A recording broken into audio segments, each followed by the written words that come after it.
Is anybody there?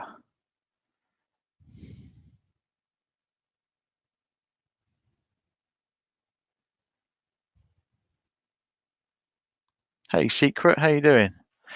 Good to see you here. Hope things are good with you.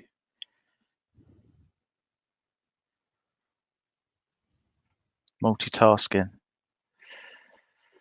Who said us men can't multitask, eh?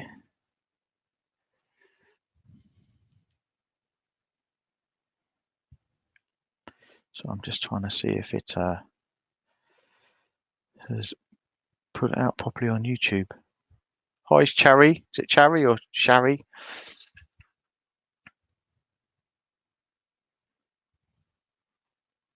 How are you? Hope you're well.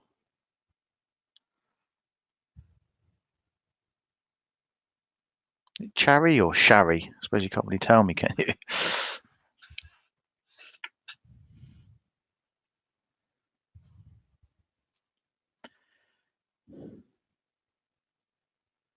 Hopefully it notified okay.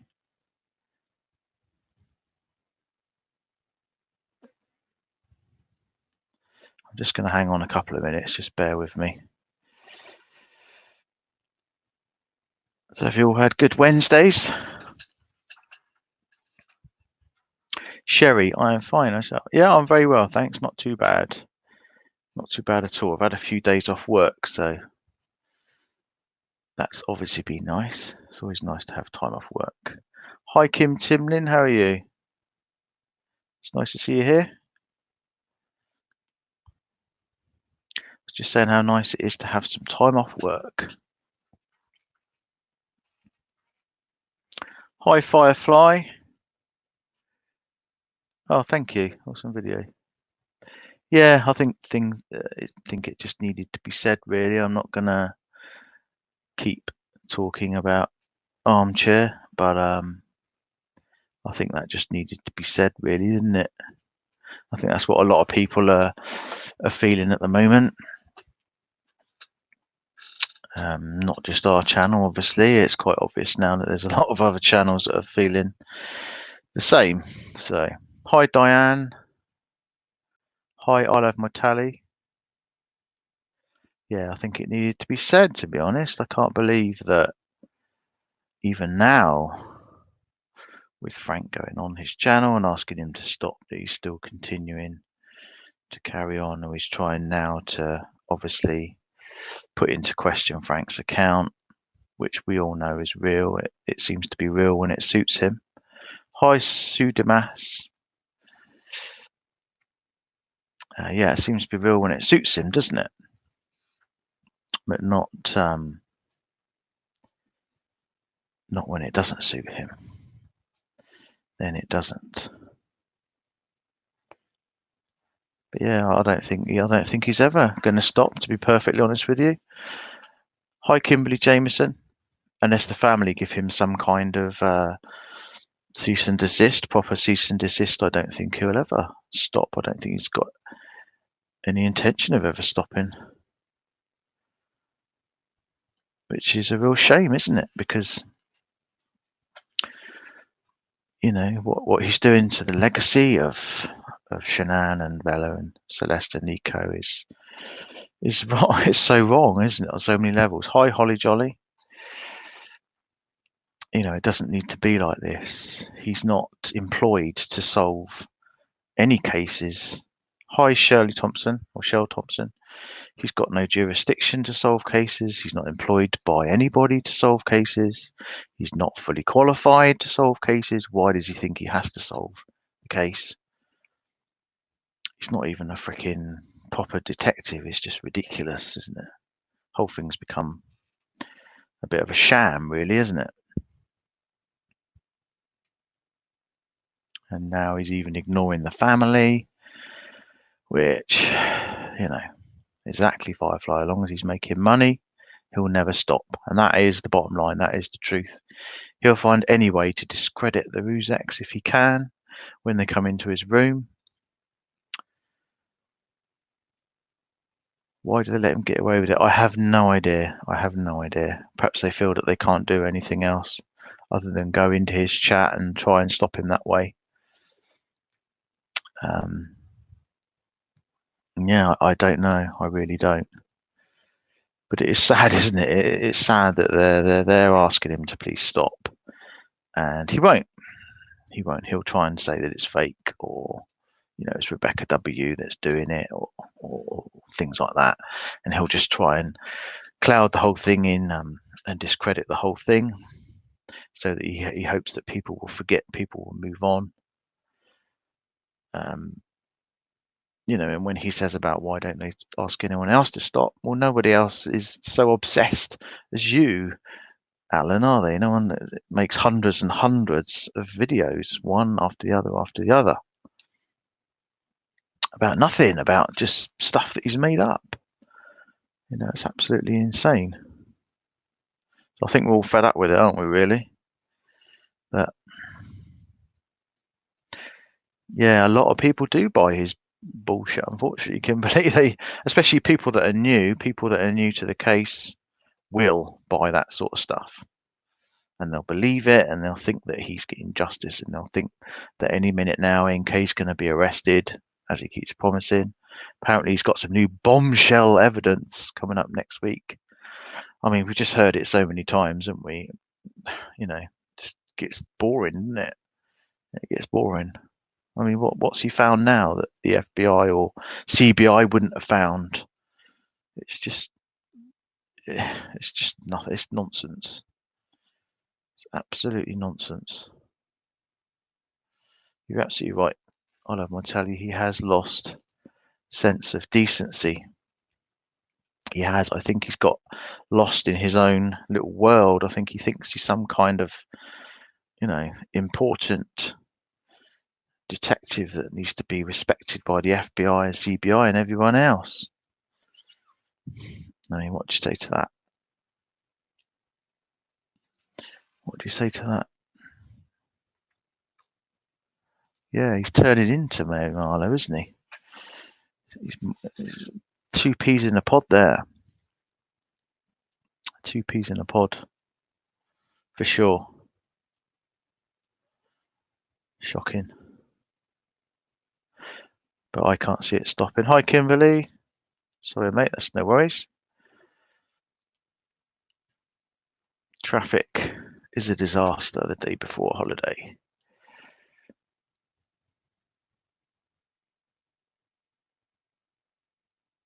Yeah, I think we all agree with you, Kimberly. I do feel bad. I really don't know what they can do now. As I say, other than go down a legal route of issuing with a proper cease and desist. It's going to be the only way, isn't it? He's not going to listen to them on YouTube. He won't. He won't listen to them. He won't. He desperately wants them to get in contact with him, because obviously he's then going to try and make his 5 minutes out of that as well, isn't he? And then he'll just discredit the email or something like that. So I think the only way is the legal way, I'm afraid.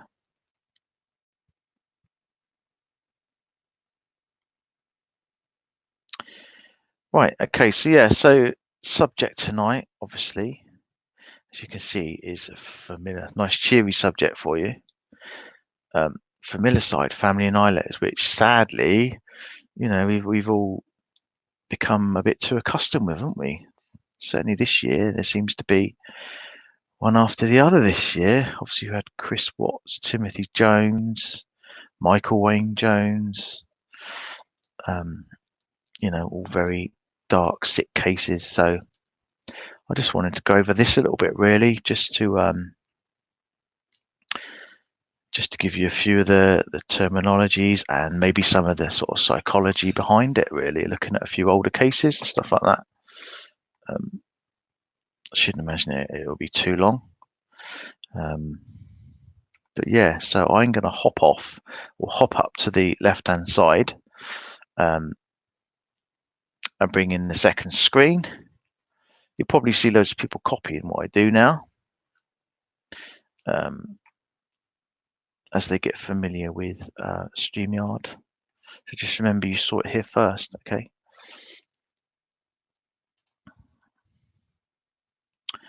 Okay. So, familicide. So what is familicide? Most of you probably already know. It's murder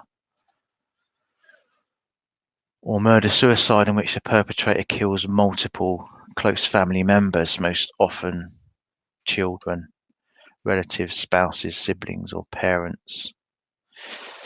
Mercifully, it is very rare. Cases are very rare. As I say, we do seem to have heard quite a few of them this year.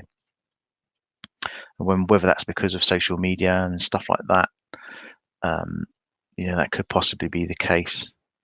But they are extremely rare. Less extreme forms of domestic violence and child abuse are far more common. Yes, I know, Sue. Thanks. I'm just going to hold back from putting the comments up just because it's going to block part of the screen. So I hadn't thought about that, you see. I hadn't thought about that. It's going to block the screen. I need to bear that in mind.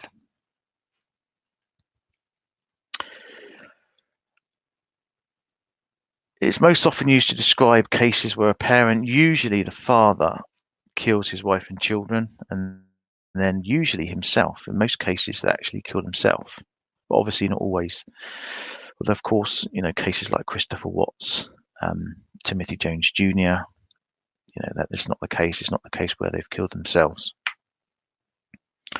It's probably maybe far easier for us to accept when they do take their own life, obviously, because 99.9% of us just can't fathom that type of guilt, to do something like that, to take the lives of your own children and then have to live with that and bear that. It's probably too much for for most of us to bear, isn't it, really, even to think about. Of course, these kind of cases are horrifying and disturbing. They leave a wake of pain and destruction, as we've seen, among family and friends that is simply immeasurable. Even acquaintances, work colleagues, and outsiders like us are left completely mystified and deeply disturbed by how something as inhumane as this can happen. It's the kind of crime and tragedy that both fills us with horror, but also opens up the part of our brain that wants to know how and why. We all do, as horrific as these cases are. You've got to admit, a lot of us, we do try and fathom out why it's happened, don't we? We do think about, why it could have happened, how it could have happened. And part of that, you probably could say, is self-preservation, isn't it? Because we wonder, could it happen to us? Could it happen to somebody we know? Because these people always seem so normal, don't they? Often there are no warning signs. I mean, look at Chris Watts. Who would have said, looking at any of the videos that they put online on Facebook, that you would have seen something in any of his videos to say that, yeah, that guy's capable of doing that? I bet there's none of you. That would have seen anything in those videos. Yeah, it's hard to imagine. And it's clearly hard to see, isn't it? Almost impossible to spot sometimes. And I think that's probably, what frightens a lot of you, isn't it? Exactly, Sue Damas. Our neighbours could be psycho. We don't know. Absolutely. You don't know. And that's the frightening thing, I think, isn't it? As I say, there are often no warning signs, no outward displays of emotion or behaviour, which we saw with Chris Watts. He wasn't violent. He wasn't loud, was he? Or he didn't seem to have a real temper. No outward displays of emotion to suggest that anybody was in danger. Something so evil was about to happen. Megan J, that's because he didn't do it. Really? Seriously? Who do you think? Please don't tell me that. Who do you think done it then? You're probably about to get blocked off this channel, to be perfectly honest. if you think that Chris didn't do it. I can't imagine why the hell you would think that he didn't do it, to be perfectly honest. Who else is going to do it then?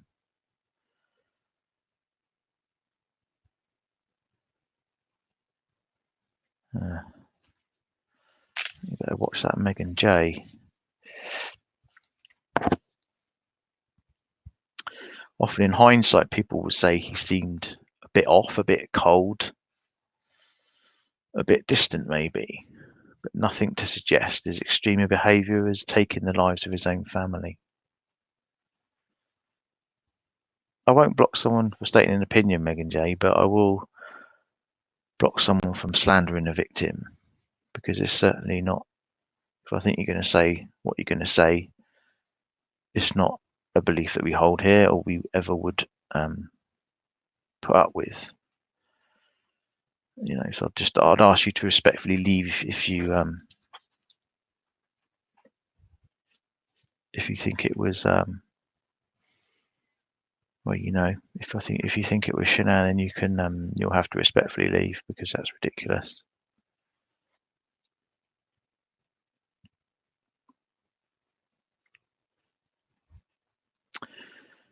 So familicide, often or commonly expressed as a term, as we know, family annihilator, which is what criminologists agree is the form of mass murder due to multiple victims being involved.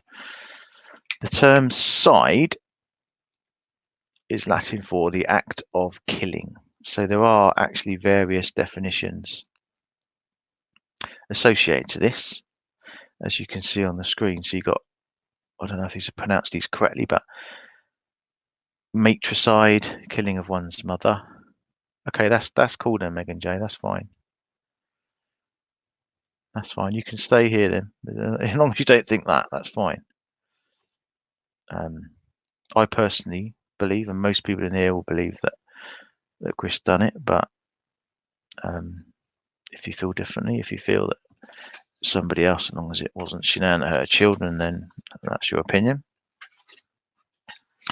Yes, you got matricide, which is killing of one's mother, patricide, killing of one's father, parricide, parent, siblicide, sibling, filicide, child, uxoricide, wife, mariticide, husband. Who would have thought that, eh?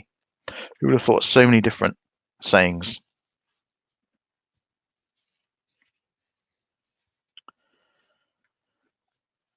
Now, statistics show that his child is more likely to be killed by a parent than a stranger. Hi, Connie. And in most cases, the killer takes his own life after the act. Although, of course, recently we've seen that not to be the case.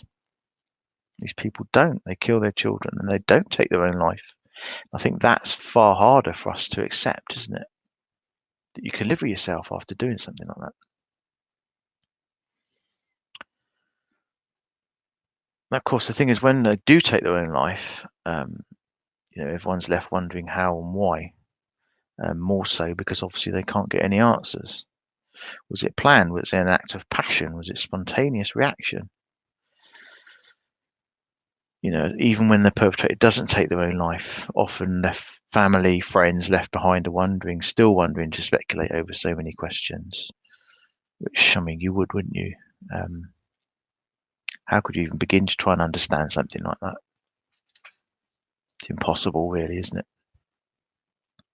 How does somebody they loved one day decide to kill their own family, their wife, and most often take the lives of their own innocent children?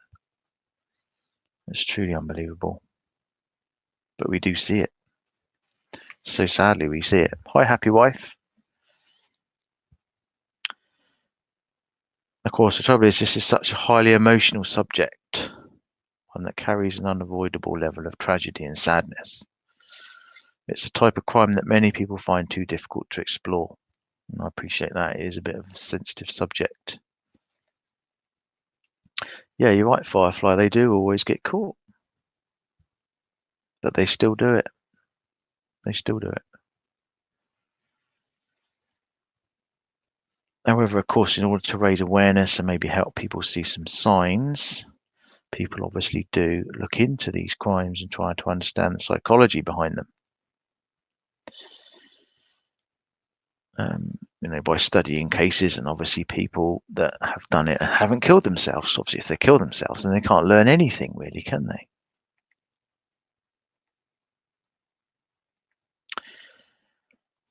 Yeah, you're right, Megan. I mean, there's just so many unanswered questions, isn't there? I guess in any type of crime of this nature, there's just going to be so many unanswered questions. I mean, can you imagine how the family and friends, people that thought they were just an okay guy, how would they feel? I mean, seriously, after somebody doing something like that, you just wouldn't be able to comprehend it, really, would you?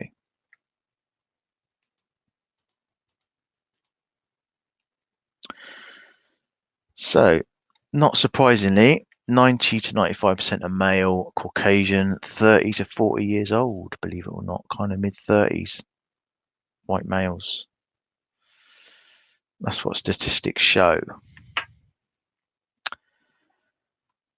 And then normally the head of the household, kind of, old traditional head of the household type figure, which kind of leads to the traditional train of thought that the man providing for and looking after his family may at some point feel that he is no longer adequate at doing so due to financial or relationship breakdowns, employment issues, stress, or other outside influences, obviously.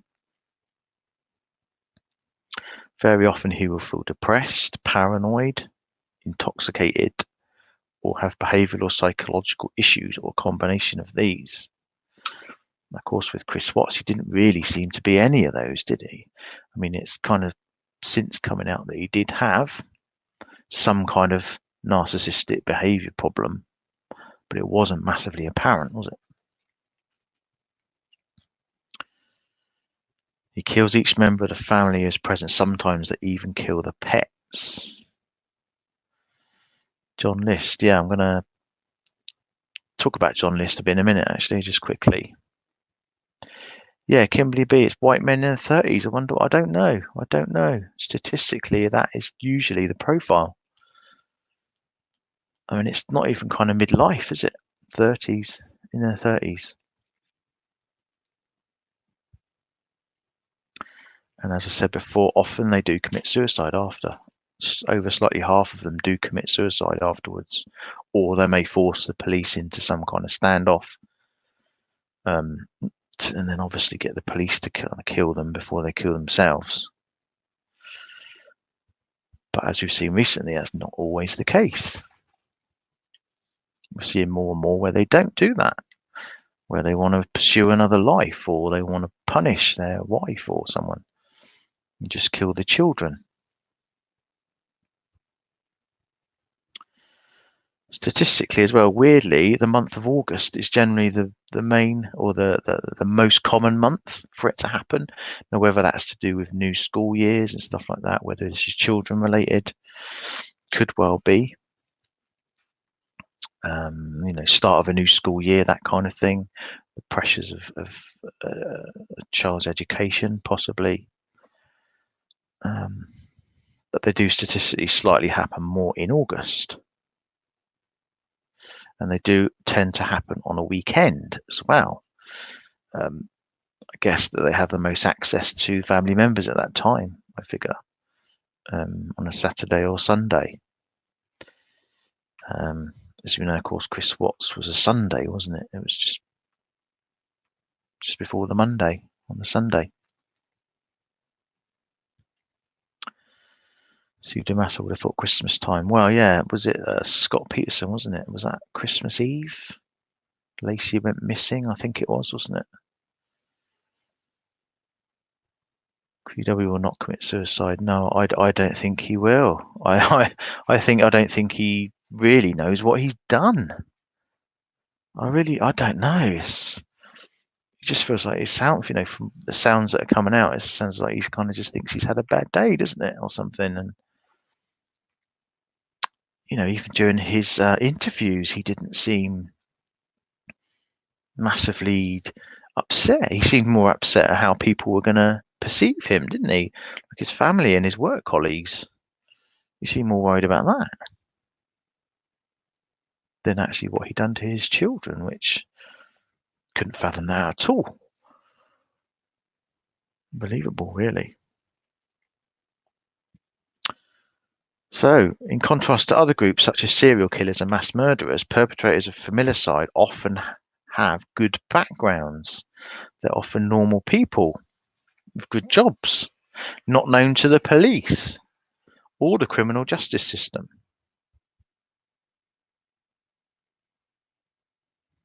They often have lots of family and friends around them. Oh, sorry to hear that, happy wife. Must be such a difficult time over Christmas. Must be such a difficult time.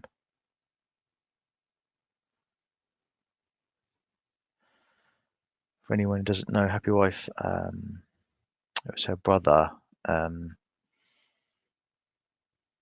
killed some members of her family, similar to Chris Watts, I guess. You're kind of like the sister of Chris Watts, aren't you, in a way? Tragically. I'm so sorry. It must be such a difficult time at this time of year. More than any, obviously, it is, isn't it, for a lot of people? Christmas time.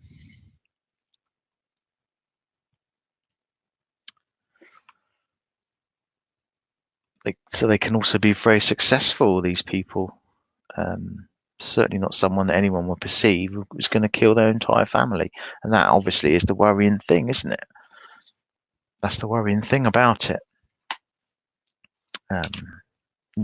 That's frightening. I'm sure that's what's frightening to a lot of you.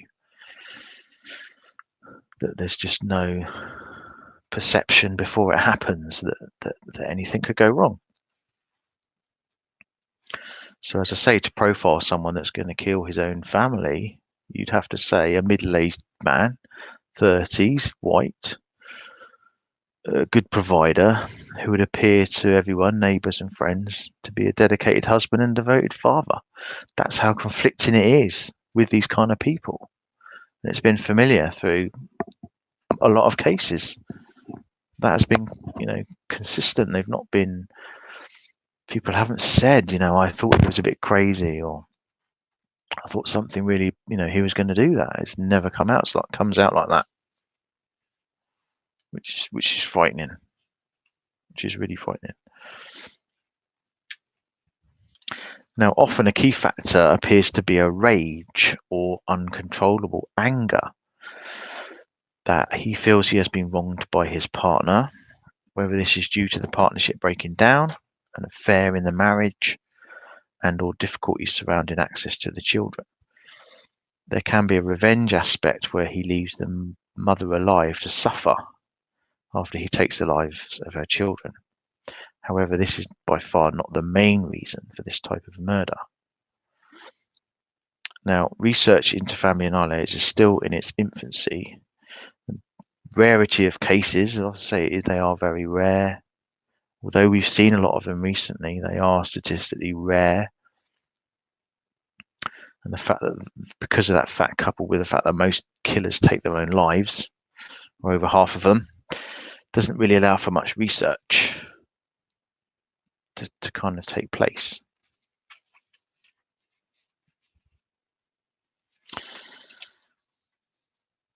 So yeah, I'll skip over a little bit. We can just look at a few cases of people. Somebody did mention John List, which I can touch on.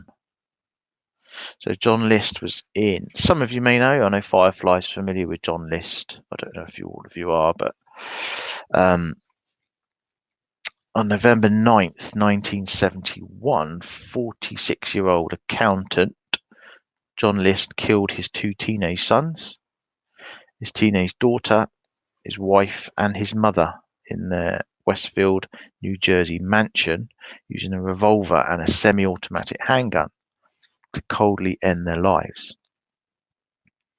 After murdering his entire family, List left the house to start a new life with a different identity. Oh, cool. You saw a documentary, Pseudomas.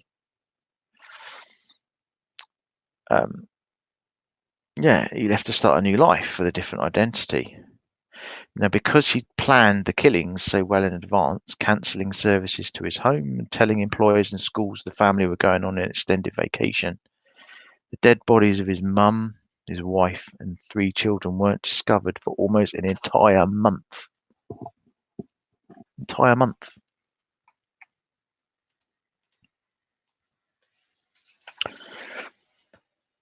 He'd left behind a letter in which he claimed he had killed his family because of financial problems and a sense that his children were becoming immoral and less religious. For nearly 2 decades, the mass murderer evaded police until the case was featured on a 1989 episode of America's Most Wanted. Yeah, this would have been well before CCTV and social media, Firefly. Absolutely. So I'm going to put your comments on there anyway. So yeah, for 2 decades he evaded police. As I say, until this episode of America's Most Wanted. And the segment on there included an aged, progressed, I think it was like a clay model type thing, by a forensic sculptor of what he would look like now, or at that time. Oh, gone too far. And one of his acquaintances recognised him and called him in a tip that led to his arrest.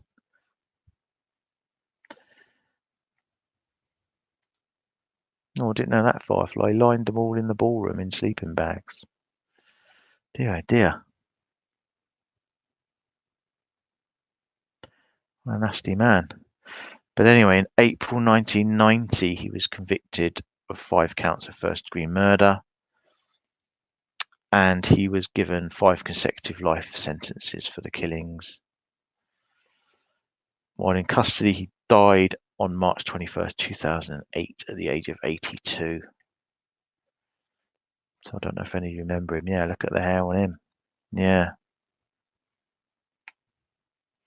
What a disgusting piece of trash. At least he's dead now. At 82 he died.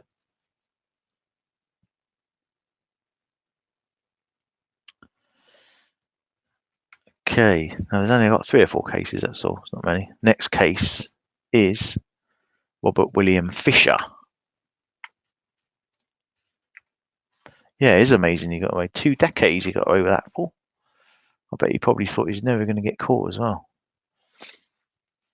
Robert William Fisher, according to law enforcement on April 10th, 2001, 39-year-old Navy veteran Robert William Fisher shot his wife in the head, cut her throat, and then slashed the throats of his 10-year-old son and 13-year-old daughter. This is grim, isn't it, going over this? After murdering his wife and children, Fisher set the family's Scottsdale, Arizona home on fire, fleeing the house before a natural gas line caused a massive explosion. Once firefighters extinguished the blaze, they found the bodies of Fisher's family inside the home and quickly discerned that the women and the 2 children had been murdered. Shortly after the killings, police named Fisher as a suspect in the murders, believing he had committed familicide because he thought his wife was planning to leave him and he didn't want to subject his children to the stress of divorce. Fisher, an experienced hunter and outdoorsman, has never been found, and the authorities suspect he may have committed suicide or started a new life with a different identity.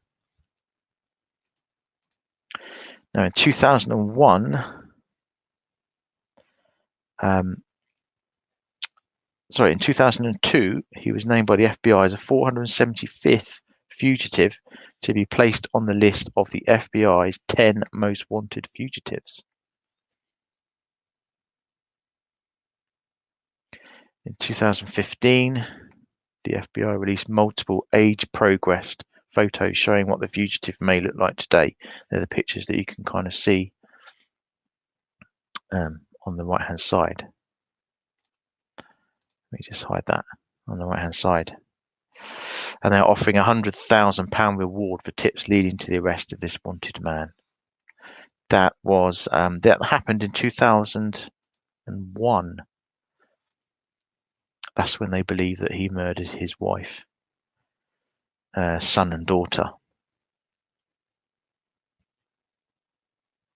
And then the following year, 2002, the FBI put him on the FBI's 10 most wanted list, but still never been found. Never been found. So remember that face. That's what they reckon he looks like on the right. Now, well, that was in 2015, so he's going to be slightly older than that.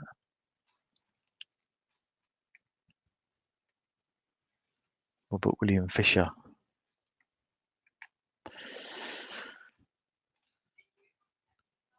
Okay, so this one, this actually happened in the UK, 2008. 49-year-old British businessman Christopher Foster murdered his wife and teenage daughter, shooting them and the family's many dogs and horses to death before pouring 200 gallons of oil all over his mansion in Shropshire, England.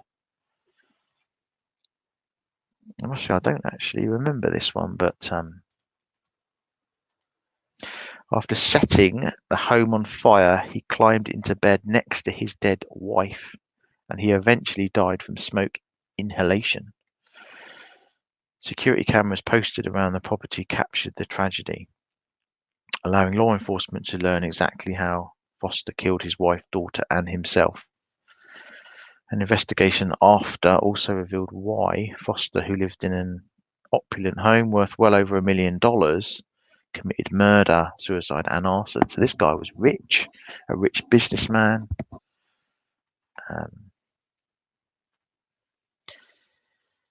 While Foster had made millions by developing materials for the oil industry, he spent his fortune recklessly.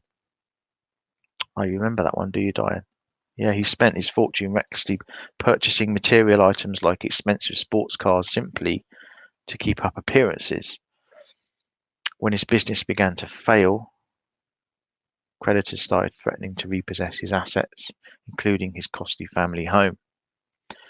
Officials believe that instead of admitting his financial problems to his wife and daughter and accepting the mess that he was in, Foster thought his only option was to destroy his family and the lavish home that he was on the verge of losing anyway. So this guy just couldn't accept the fact that he got into such a bad financial position. So sad that the only way that he saw out was to take the lives of his family. How tragic is that? All for the sake of going bankrupt.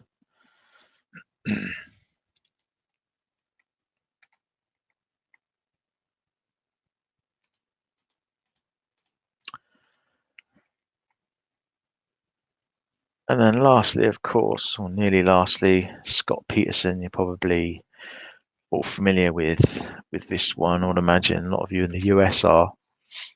California, United States, 2002. Yes, he is dead. The guy before Sue, yes. Christopher Foster, he laid in bed with his wife, was overcome with smoke inhalation. Yeah, Scott Peterson. So this was 2002, California. Victim was his wife, Lacey Peterson, and their unborn son, Connor.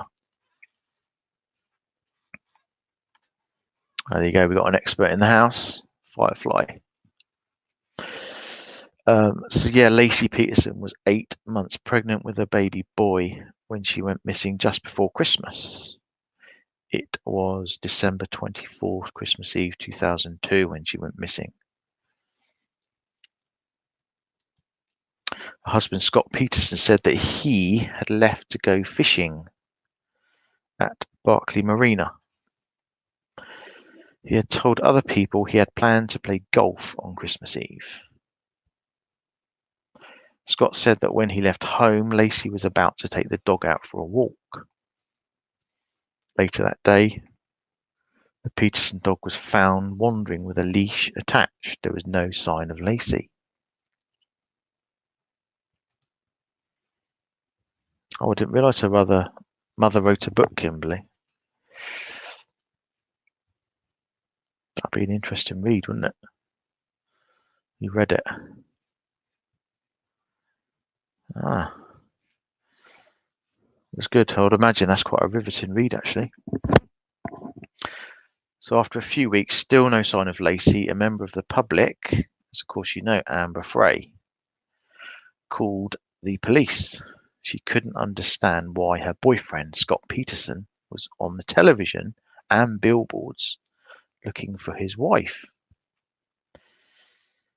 Peterson had told his mistress, Amber Frey, he was single. He also told her that he was over in Paris. All of this was while Scott was attending a memorial service for his wife. Police had Amber tape multiple phone calls with Scott trying to get him to confess to the murder of his wife. Amber fully cooperated with police and recorded an astounding 27 hours of recordings whilst trying not to let him know that police were onto him. That must have been pretty scary for her, though, wouldn't it? That must have been pretty scary for her to have to. I mean, you know, great that she did it, absolutely. Must have been pretty scary for her, though. If he ever found out that she was wired or anything like that, he could have killed her, couldn't he? In April 2002, same year, the remains of a male fetus washed up ashore near where Scott Peterson had been fishing. The next day, the partial remains of a female washed up. No head, no arms or legs. DNA proved that the remains were that of Lacey Peterson and their unborn son, Connor. I'm not sure, actually, Connie, if there's a documentary. I would imagine there probably is. As I say, his name was Robert William Fisher. It was in 2001. I'm sure if you Google that, you'll probably find something, I'm sure. Yeah, courageous, for sure. Definitely. Must have been pretty scary for her. You imagine, can't you?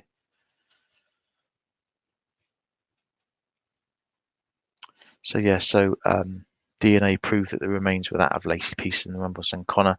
Peterson was arrested soon after,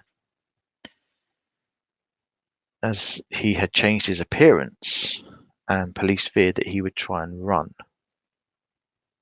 He had with him camping equipment, 4 mobile phones, had grown a goatee beard, and had dyed his hair blonde. He was charged with 2 counts of murder. Although no forensic evidence could be found for the murders, it was the overwhelming circumstantial evidence that put Scott Peterson behind bars. The fact he had a girlfriend who knew nothing of his wife, the fact that he went fishing when she disappeared, and contents of the taped telephone calls, of course.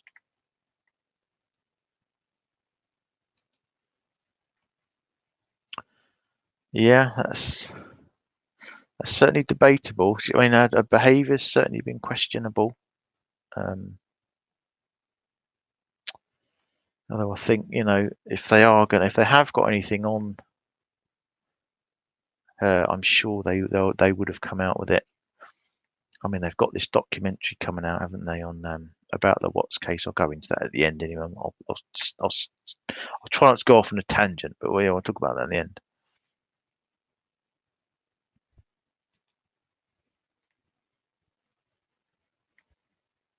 Oh, right, Amber loves mysteries. Okay.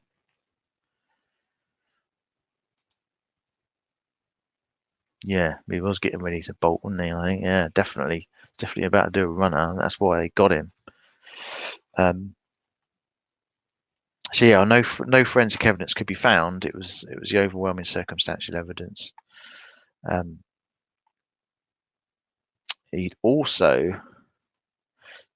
Peterson had also taken out a £250,000 life insurance policy on his wife as well. So there's quite a clear kind of motive there. You think takes out a huge life insurance policy just before, or quite soon before. The prosecution for the case say that the reason for the killings was that Scott and Lacey had increased debt and the pressure of a child and Scott's desire to be single again. So why couldn't you just have left her and been a man about it then? It drives me mad that these men can only see that way out of it. I really just don't understand. Do not understand. Scott's stepsister wrote a book too, showed interesting dynamic of Scott's family. Oh wow, there's been quite a few books on that case then. Quite a few books on it. Definitely have to watch this documentary as well. Looks like the boy next door. He does, doesn't he? Doesn't exactly look like a lunatic, does he? And then Chris Watts didn't, did he? Yeah, he certainly was cocky.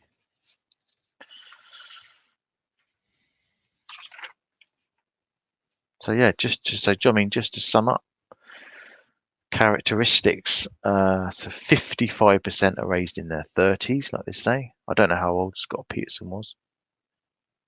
Probably in his 30s. He looks in his 30s, doesn't he? Kind of. Timothy James Jr., I'm not sure if he was in his 30s. Chris Watts, as we know, certainly was in his 30s. White male, they've all been, haven't they?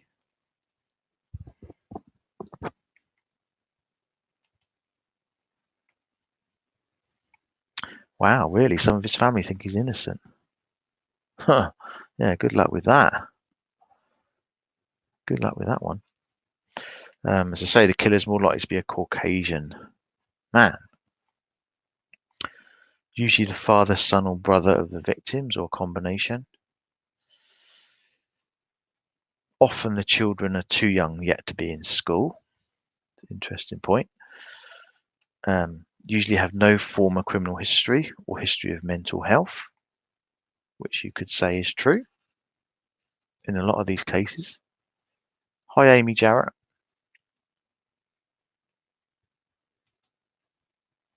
Yeah, he looks pretty old now, doesn't he? I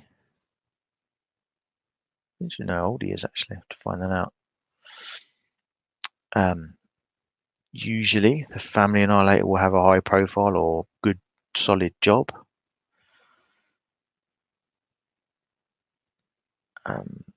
Death is often carried out in a violent manner, which of course we've seen. So actually stabbing and shooting are more common, actually. Just to be, sorry to be a bit graphic, but they are the more common ways of killing. And like I say, the majority or the higher amount of cases occur in the month of August. As we know, Chris Watts' case, of course, was in August. And the key drivers of why they would do this kind of thing: expulsion from the family home, there can be fear of that if they're having relationship breakdowns, threat of separation, alleged or perceived infidelity, could be over access to children, could be free of their family so they can take up with a mistress, which of course we've seen. Could be to hide financial problems, which is a common one. It could be the burden of a new pregnancy, additional children that they can't afford or do not want to raise. Yeah, that is interesting. I thought that it's not a massively high percentage, but out of all the months, it's the highest percentage. Whether that's because it's the start of new schooling year, that kind of thing. Possibility.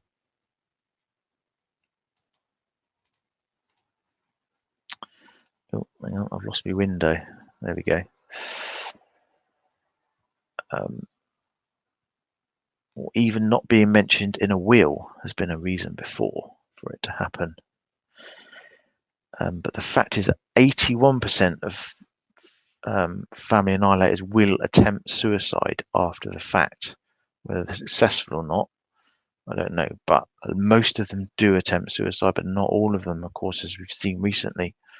They don't always. I don't quite know how they could ever live with themselves after doing something like that. I really do not understand that bit of it. How they can do that and then just decide that they're going to carry on or try and start a new life. It's a whole new level of evil, that, isn't it? So yeah, just I haven't got any notes on these cases, but obviously there was a Timothy Jones Jr. Yeah, what a sick guy he was. Absolute. I think he tried pleading insanity, didn't he? Is that the one? I think he tried pleading insanity. Killed his 5 children.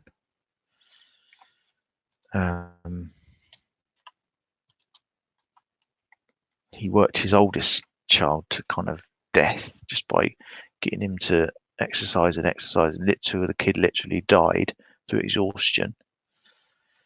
And then I believe that he strangled the other 4, I believe.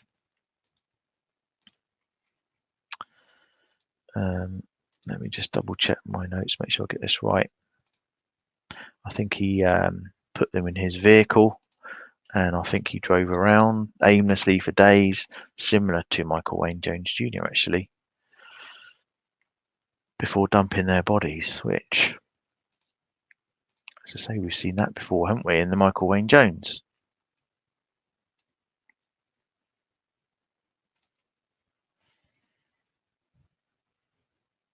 He would have had a case for an insanity plea if he hadn't tried to cover the crimes. Too bad for him, being impulsive and sick isn't legal insanity. Yeah, he did try and, I mean, that's the thing, isn't it? A lot of them do that nowadays. They go down the insanity plea, don't they? And quite often it probably does work for them. But that's a fine line, isn't it, between being cruel and evil and being clinically insane. That's a hard line to draw. Yeah, he was awful. Purely tortured his children, and before he killed them all. Yeah, like Firefly says, he did it to get back at his ex-wife, and that does happen. That was in my notes. That is sometimes a motive, is to get back at the wife, so they'll kill the children, but not the wife or the ex-wife, as a way to punish them, to torture them. Hi, Todd. Yeah, I think you hit the nail on the head there. You don't. And that, I think that's what's frightened a lot of people, in this with Chris Watts when it came about, because we all watched the videos of Chris with his family and we're all like, no way. How did this guy, what, this loving father, seemingly loving father and husband, no way. How could he be capable of that? But obviously he was.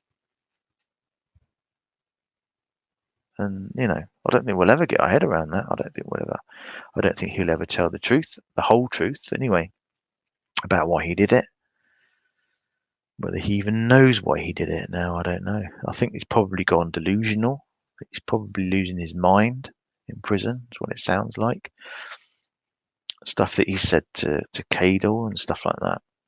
I think he's losing the plot.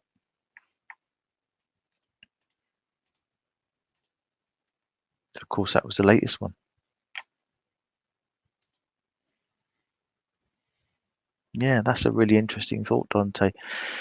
Doesn't sound like it, does it? I mean, even in her kind of texts, in the discovery and stuff, when obviously her marriage was breaking down and, she was so fearful that of breaking up, there was nothing in there to sort of suggest that, she wanted him back, didn't she? She was doing everything she could to try and repair that marriage. So I guess you'd have to guess no, that she didn't see anything.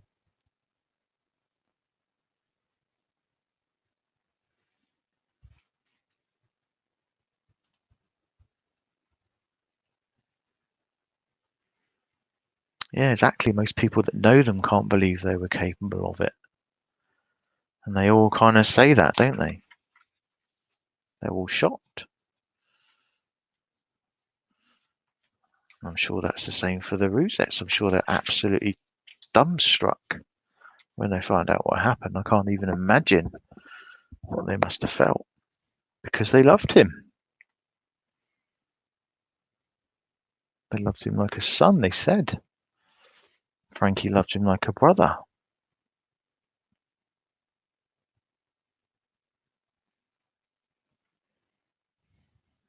It just makes it even more hard to understand, doesn't it? Is anyone able to verify that there were letters between Chris Watts and Cador? Yeah, I probably, I would, I don't know. I mean, she put copies of them in there. She typed out, didn't she, in the book? There weren't photos of the letters or anything like that. My guess is that they're probably real. I don't know. I think she said she was doing showings. She was going to do showings of the letters, if there's some kind of trophy, but I don't know. I really don't know for sure about that.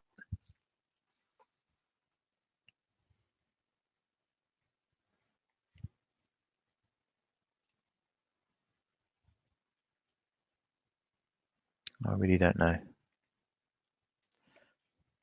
Even though my cousin's ex was not a nice guy, we were all still shocked that he was murdered. Oh wow, okay, so it's been fairly close to you then, Peggy K. Cousin's ex. That's awful. I'm so sorry to hear that.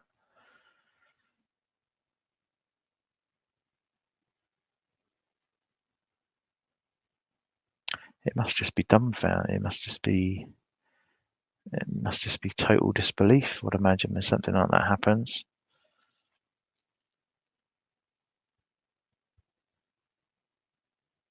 But everyone it's happened to will say probably we never ever thought that would happen to us.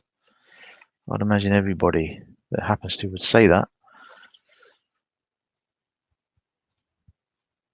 Yeah, and like Sue says, it's something that you think that's something that would happen on TV or on a crime discovery channel or something like that. And when it happens close to home like that, it must just be a completely different story, I'd imagine, mustn't it?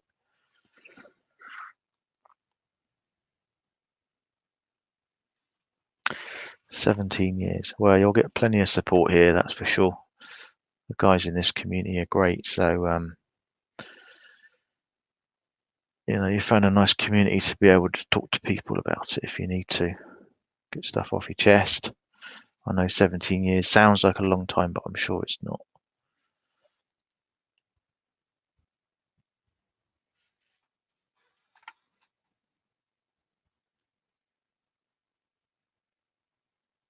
Hi, Epitome. Yeah, but luckily murder is not our human nature. That's why these heathens make so many mistakes and act so odd. Yeah, thankfully. Thankfully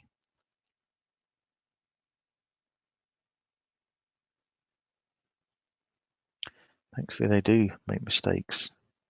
Even when they think they've planned it. They often make mistakes and get caught. Thank God they do. Thank God they do.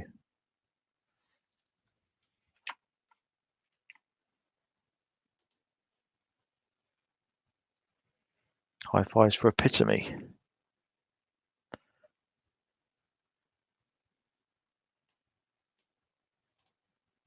So yeah, did any of you see the and if you watch the Crystal Lee when she was walking through she was walking the CBI through, wasn't she? Through the murder scene and stuff like that. Hi Lucinda Lawless. Hi Justine. Yeah, she was walking them through, where they sort of burned Kelsey's body and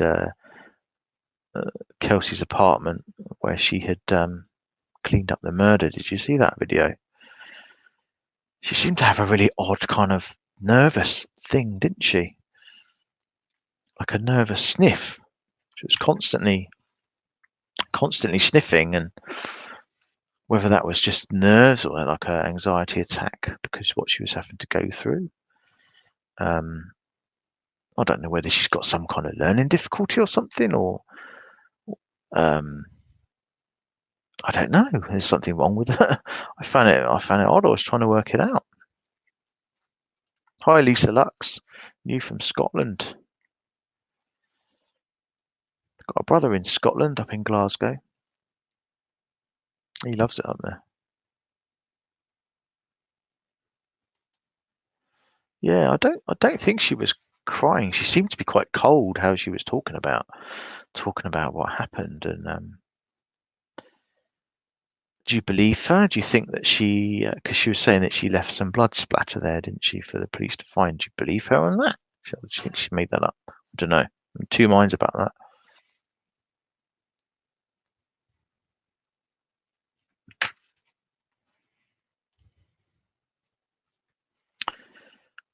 In my opinion, not. No, it's because the sniffs only happened. Yeah, it was very. I couldn't. It's first when I started watching, I couldn't work out what it was. I was saying, "What's that noise?" And then I kind of realized it was her. And I thought, maybe it's like a nervous tick or something like that.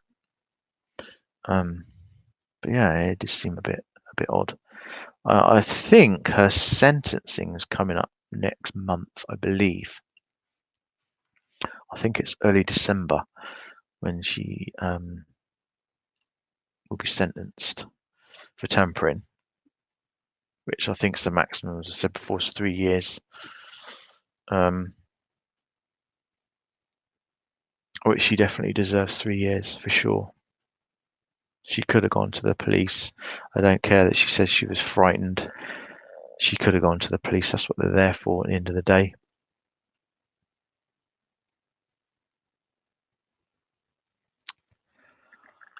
Yeah, I think you're definitely right there, Sue.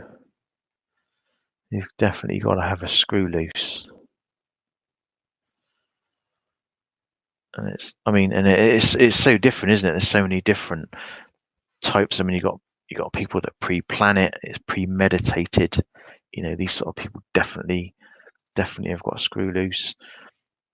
But then I guess you do have these kind of crimes of passion or second-degree murder, stroke manslaughter, where someone would do something out of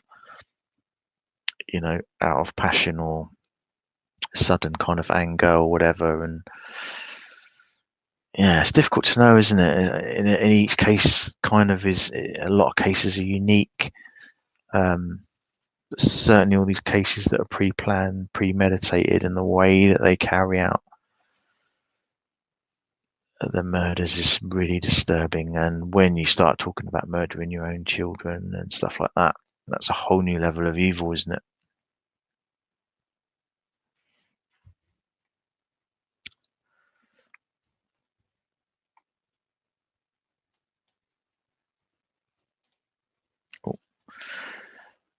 Yeah, I don't think there's been any interviews with her released yet. Nothing in the courtroom was filmed. They kind of stopped all that. Teller County or wherever it was didn't let anybody into the courtroom. They didn't want cameras in there, so.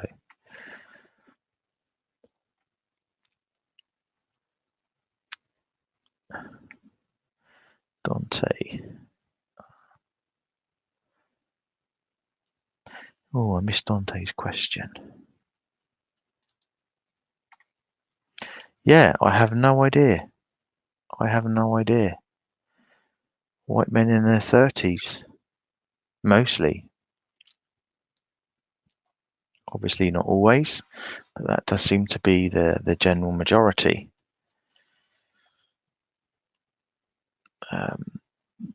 Whether they've looked further into that, I don't know. As I say, research into it is still quite quite new. Let me stop sharing that.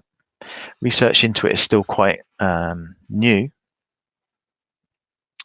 So I could certainly look into that though, see if they found any kind of pattern.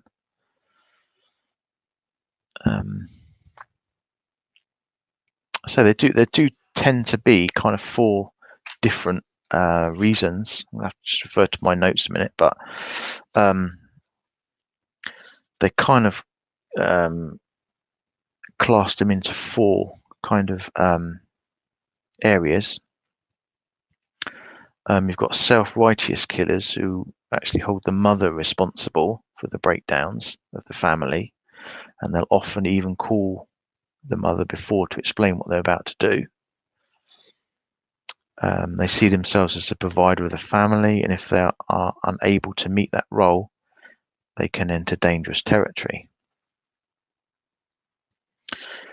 Then you've got the disappointed killer that believes that their family has let them down, most often their partner and children. They may believe that they're not good enough, or they're not meeting his standards or beliefs. The anomic killer sees the family as a symbol of their own success. So families are an extension of their kind of economic success in life. So if anything happens to them, if their success starts to fail economically, if they start to break down their status, for example, they lose their job, financial hardship, bankruptcy, stuff like that,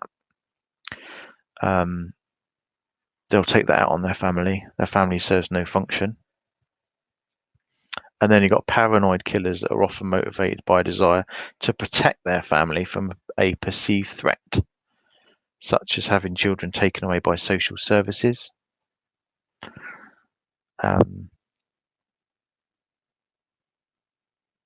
So in these cases, in their minds, they kill their family to protect their family. Or they feel that they're protecting their family by killing them. That's the 4 kind of distinct groups that they kind of identified, really. But then obviously you've got simple cases like Chris Watts, where he just wanted to start a new life. Just wanted to start a new life with a mistress. Maybe he thought they were having financial difficulties as well.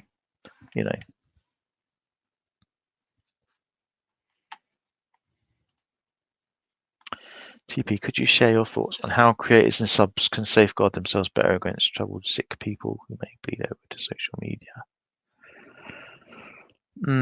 It's difficult. Obviously, the trouble is on YouTube is people can be completely anonymous. And it's easy to create numerous accounts. Hi, Stephanie. If people want to cause trouble and create trouble on YouTube, it's too easy for them to do. YouTube and Google really need to increase their levels of protection, really up their kind of game. As we said, not just for people, but even for victims and stuff like that. You've got channels like Armchair and stuff, and it's slandering innocent people left, right, and centre, and disrespecting the family involved. And YouTube do nothing. YouTube do absolutely nothing. So it is very difficult. It is very difficult.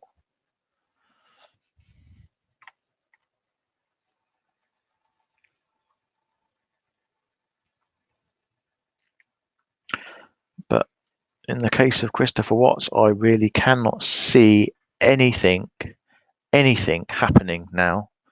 I think it's done. I think the case is closed. Now, I know I think it's December 7th, there's an Oxygen documentary coming out, I believe. Well, I think some of the investigators in the case are going to be talking on there. So that'll be interesting. I think it's some of the agents that were involved.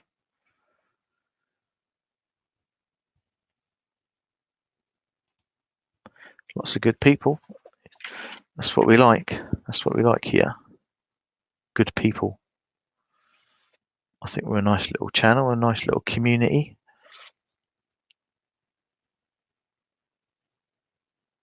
Don't tend to get too many bad people in here now. Probably put a curse on it now by saying that, but yeah, I'd agree with Epitome. You've just got to protect yourself, really. You can obviously block people from seeing you if someone comments to you or comments under one of your comments. You can right click on their name and block that person. That will then block them from. You won't be able to see any of their comments after that, basically.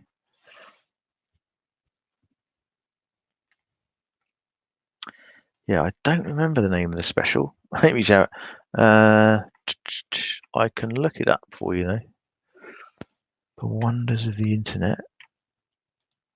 I will quickly look at it. Here in the UK, we don't get the Oxygen channel. I don't think. I don't think we'd be able to see it until it comes out on YouTube. That's all right, Cat in a Hat. No worries. I know we've all got busy lives. Of course, Lifetime are making the movie Chris Watts Confessions of a Killer, I think it's called, which comes out January 25th. Which it's a bit soon, isn't it? It's a bit soon for a film, to be perfectly honest. I'm a bit uncomfortable with that film coming out. So say that's January 25th. I can't find.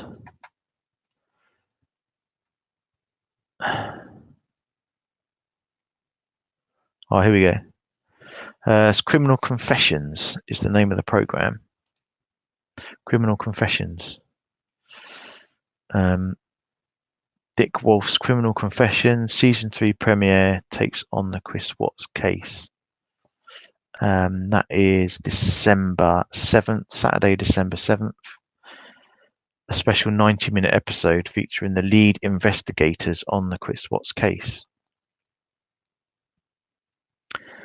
According to Oxygen, the investigators at CBI will detail for the first time just how they secured a confession.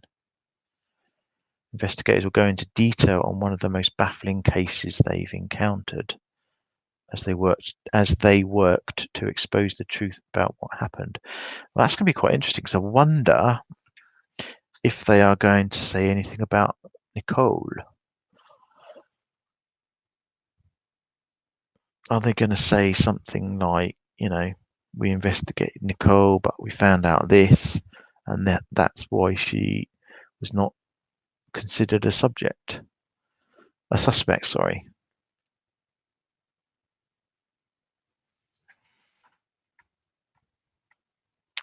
Yes, that's going to be week Saturday, that'll be on. And then, as I say, January 25th, you got the film. I'm not sure. No, I think Oxygen's an American channel. I think it's an American channel. I don't think we can get it over here in the UK. I'm not sure.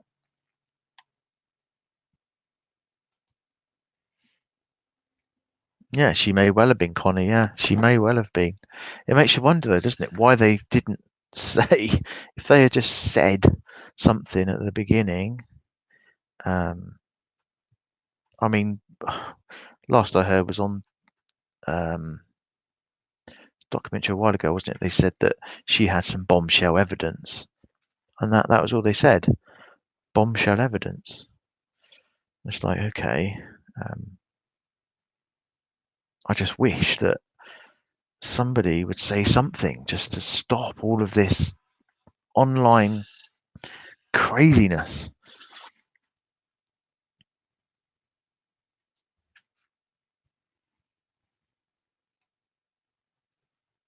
Because if they don't, it's just going to go on and on and on for years.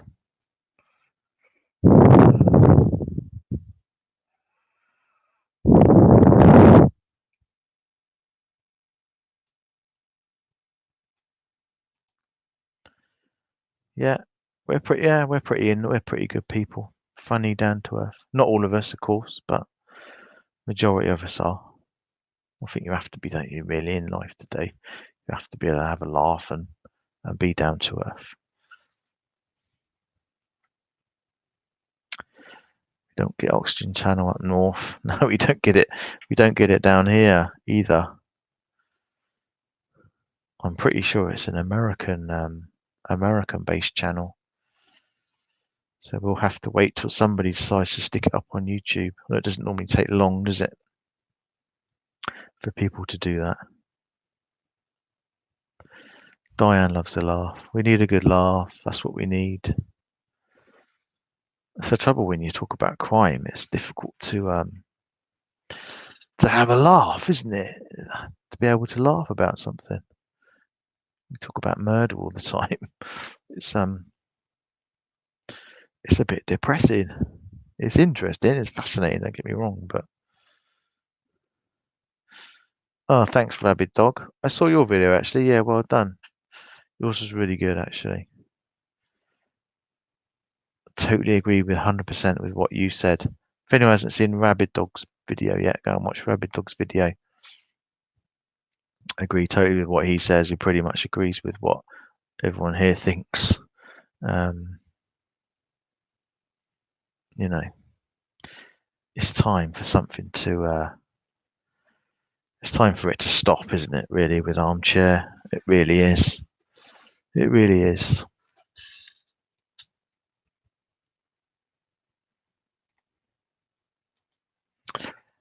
Yeah, well, that's a good way to look at it. Cat in a hat. It really is. It does take its toll on you, doesn't it? I mean, when I was started getting into obviously the Watts case, and then after a while, it just really starts to affect you, doesn't it? It really does because it's so sad and tragic. And obviously, when we started making videos, on it, and obviously we were advocating for the Rusex. It was really, yeah, it really does hit you. But then you just think, well, why am I moaning about how I feel? When you think about how the family must feel, and then that just kind of shocks you back into reality.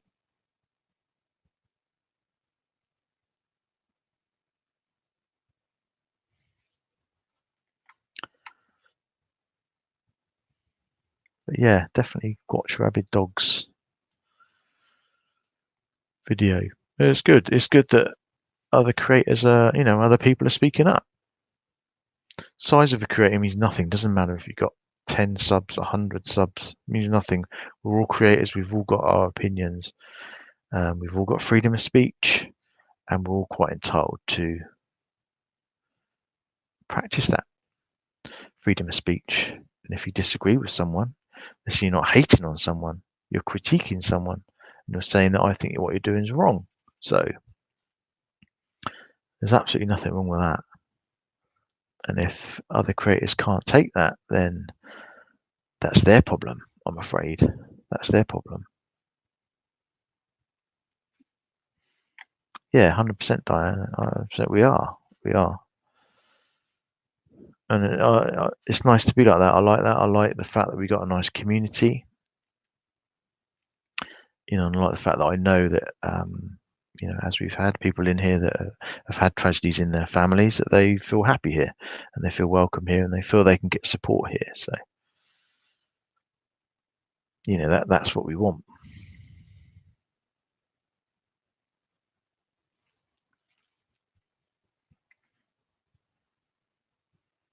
Yeah, totally right, Cat and Hat. And for them to have to come on to YouTube and ask somebody to stop, and to then to be ignored and questioned it's unbelievable, really, isn't it? Everybody knows that was Frank's real account. You all know that was Frank's real account. All you got to do is trace that account back, and it goes back to his channel where he put his video up saying it's me. Simple as that. It really is as simple as that. And you can't pick and choose when it's authentic or not. if it, it's just ridiculous, isn't it?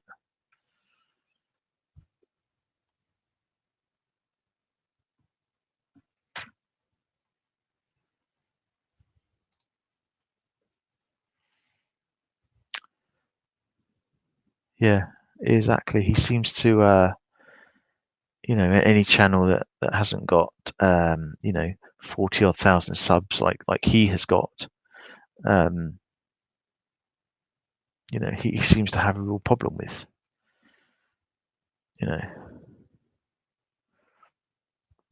which is just ridiculous.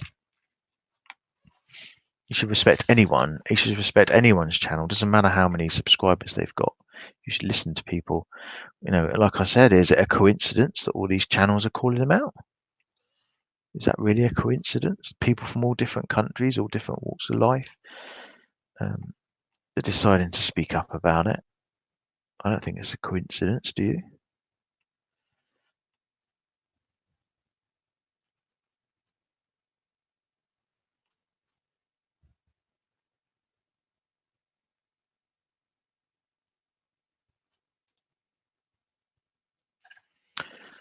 Yeah, he goes in phases. I think when you run out of ideas, he attacks until he comes up with it. Yeah, well, apparently he's got some earth-shattering, groundbreaking new evidence next week.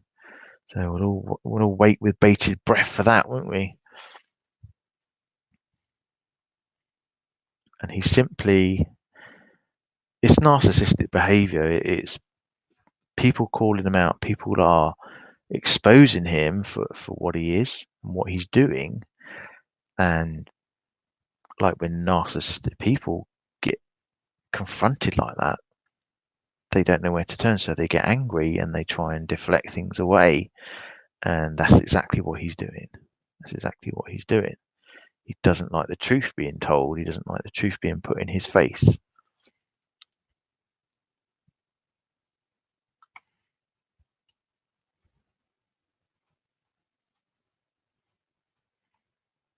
But it's sad. It's sad that it's just sad the way it's going on. It's tragic. It really is.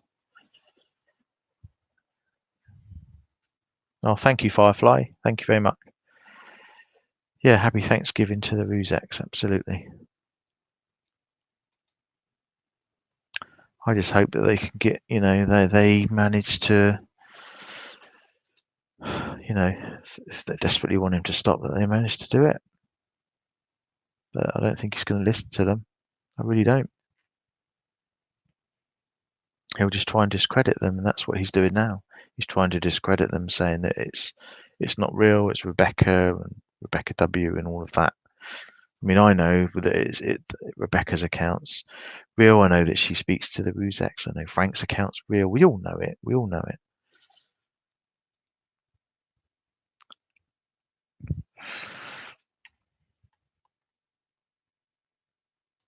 Oh, here we go, guys. There are lots of live TV channels who's showing Oxygen. Just sign up for a 7 days trial.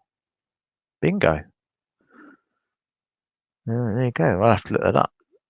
So there you go, folks. December 7th, it's going to be on Oxygen. A week Saturday. Criminal Confessions. 90-minute episode on Chris Watts. They're going to speak to the lead investigators.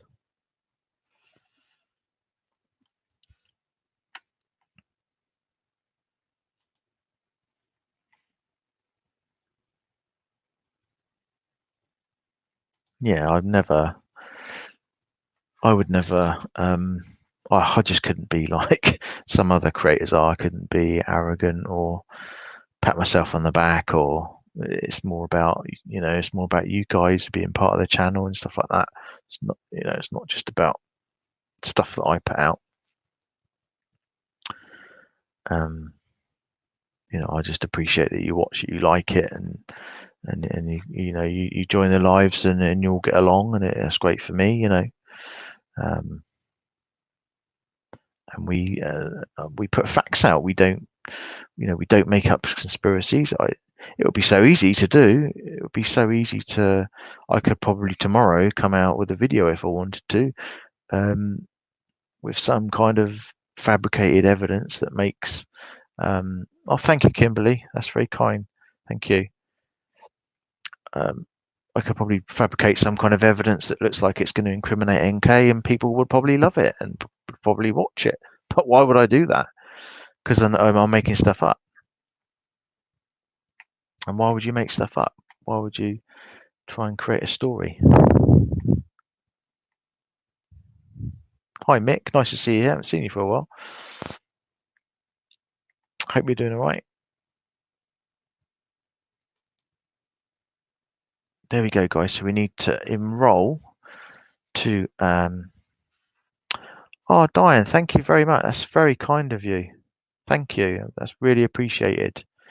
I'll put that. I'm going to be putting towards this money towards a new mic, so I can get rid of this headset. So hopefully I should be able to show you guys that soon. So I will definitely be doing that. As I say, anything donations on here will be invested towards the channel, so I can get better equipment, stuff like that. That's great. Thank you. I really appreciate that.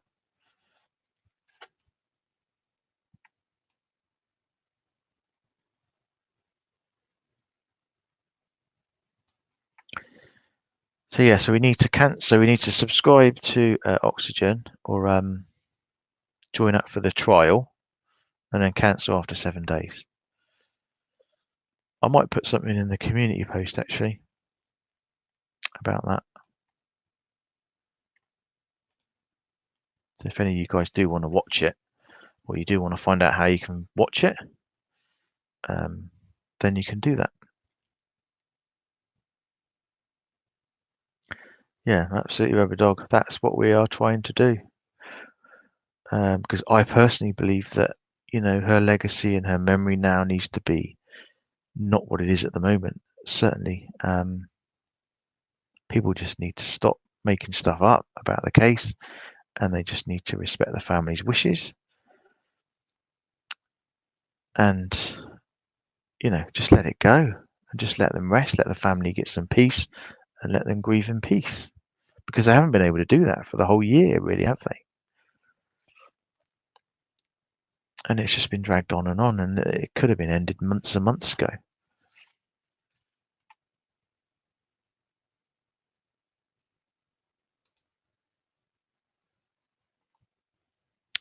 Oh dear, Mick, what's Truth Seeker VP? Is he in a bit of a bad way?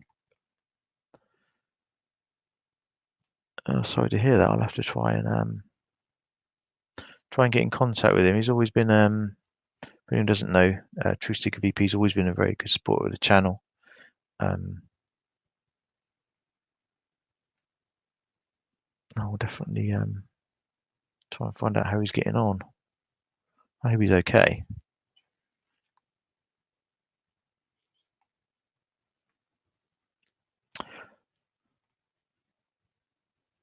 Oh, Lucinda's on the ball tonight. YouTube has live TV, including. Oh wow! So he might even be able to watch it on YouTube then, possibly. That'd be great if we could, because I'm really interested to know what they're saying. Oh, okay. So Truth Seeker's got a GoFundMe. Yeah, you can put if you want to put it in the chat, Mick. That's fine. If you want to put Truth Seekers, for anyone that knows him here, want to go to his GoFundMe, I will certainly have a look at that after this live. That's absolutely fine if you want to put it in here.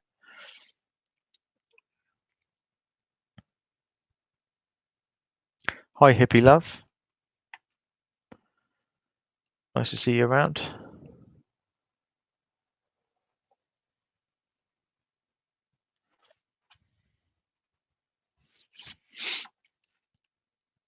Oh yeah, little Stormy as well. Yeah, his little dog Stormy. Sorry, cat. Dog. His little cat Stormy.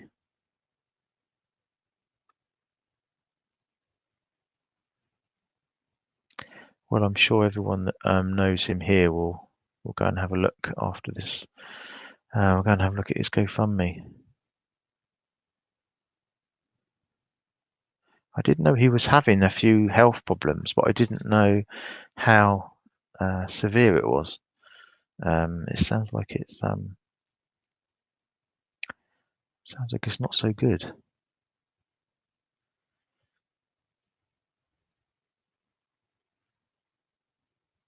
And it's good because we've got a very close knit community, haven't we, in true crime community, certainly with our channel and quite a few other channels. There's a lot of people that know a lot of other people, and that's nice. It's good. A lot of people came together, didn't they, over this whole thing, really, with the case and with the family being disrespected, which was great. And a lot of people are stuck together, and they still chat in a lot of other channels, which is brilliant.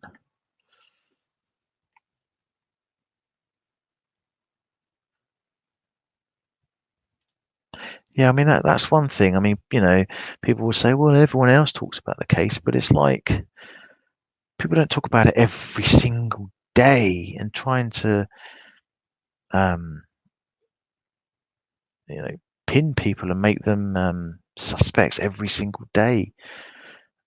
People will maybe do a film a week, or they'll talk about it twice a week or something like that. If something actual new information comes out or something like that, it's a whole different ball game. But to be making a video after video after video every day, saying that you're going to solve the case is ridiculous. It's like you're a YouTuber. Why,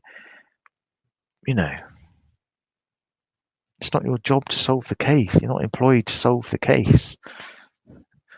It's just go away. And I'd love to know what the CBI and FBI think.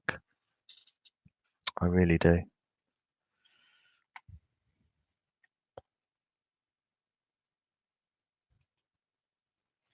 Yeah, that was that was a difficult night when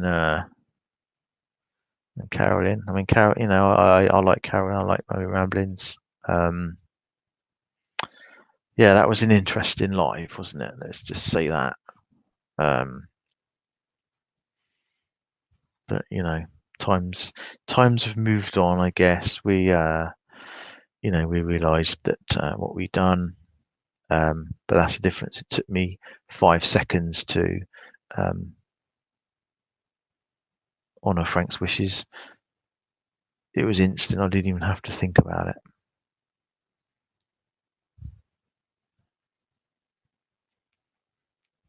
Which is what I can't believe Armchair hasn't done the same. I really can't.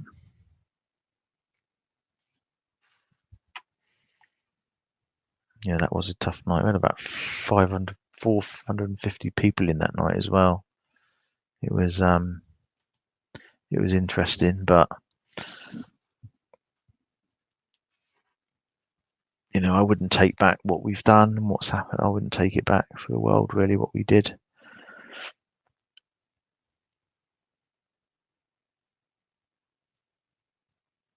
It was difficult times, but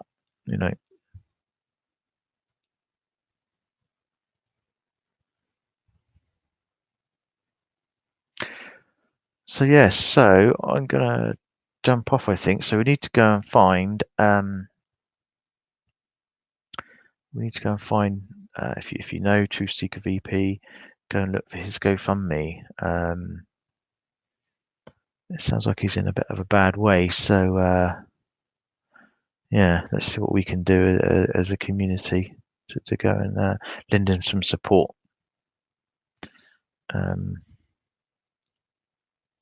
Definitely.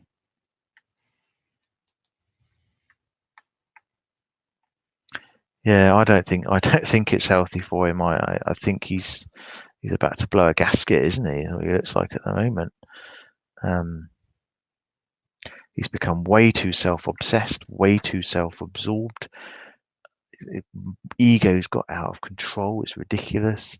His self-importance has got completely inflated to a ridiculous level. But the trouble is subs lap him up, don't they? And they enable him, and that's the trouble. He's basically built a pitchfork army of people that want to see NK put away. That's what he's done. So, you know, he's created his own kind of monster, really, in a way. But they're not going to see it. Nothing's going to happen. I promise you now, nothing's going to happen in that case. I really 110% believe that. The case is closed. It's over. It's done. There's going to be no one else incriminated. No one else is going to be arrested. You can keep talking about it as much as you like. You can keep trying to come up with things that make people look guilty as much as you like. But all it is speculation. That's all it is, in my opinion.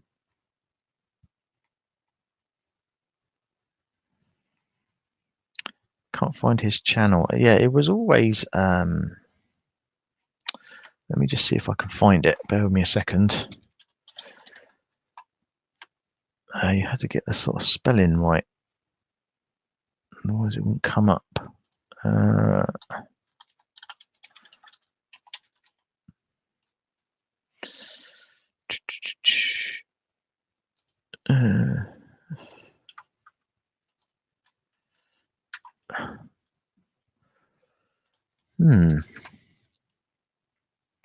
Yeah, so his channel name, this is obviously only his YouTube channel, but it's called that. You've got to have the space in between Truth and Seeker VP. I don't know if Mick's still here, if he's still got the GoFundMe link. I'm not sure. It doesn't look like Truth Seeker's made a video for a long time, though.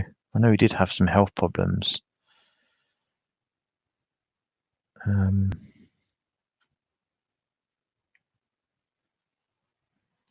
Yeah, I have to say, you've got to leave her alone until you've got something, you know, until she's named by the police as a suspect. You can't go around incriminating someone. You just can't do that. It's dangerous. It's irresponsible, because you've only got to have one lunatic that might know where she may be, or, you know, will go looking for her. You know, I mean, you're talking about her being involved in, you know, a multiple murder of a woman and children. It's some lunatic will take real offense to that if they think that she was involved. You just can't do it. It's called slander. You know, it's ridiculous. It really is. And I don't quite know how he's managed to get away with it for so long without being sued by her or her father or attorneys or whatever. You know, because they could quite easily do that if they wanted to. I'm sure they could.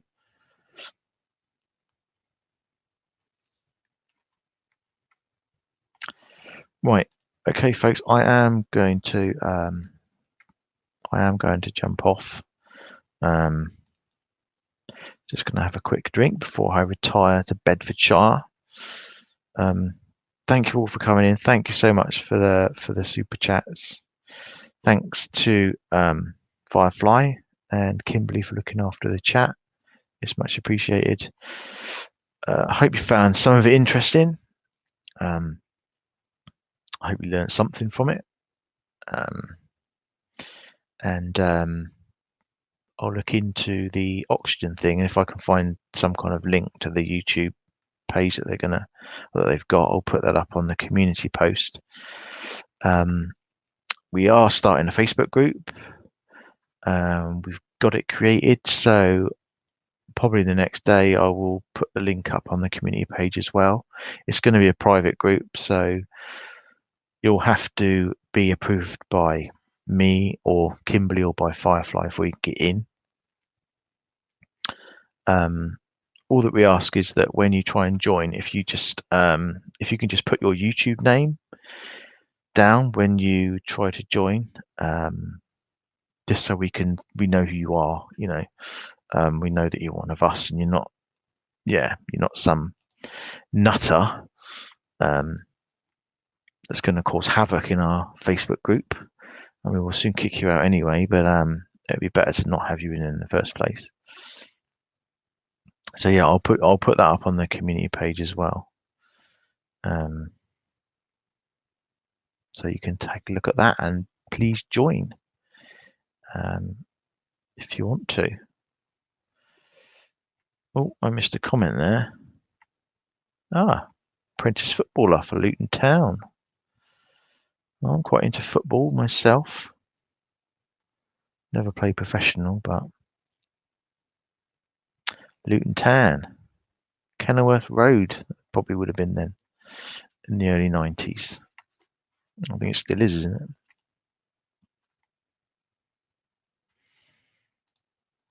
No nuns or Avon lady allowed.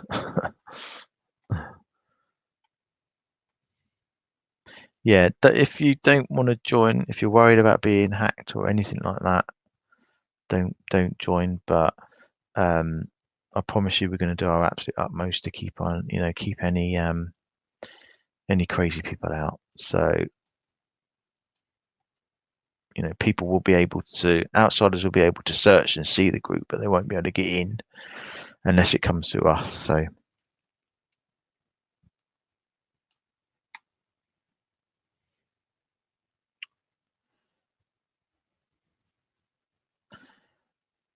right, okay, guys, I am going to jump off. So as I say, thanks again.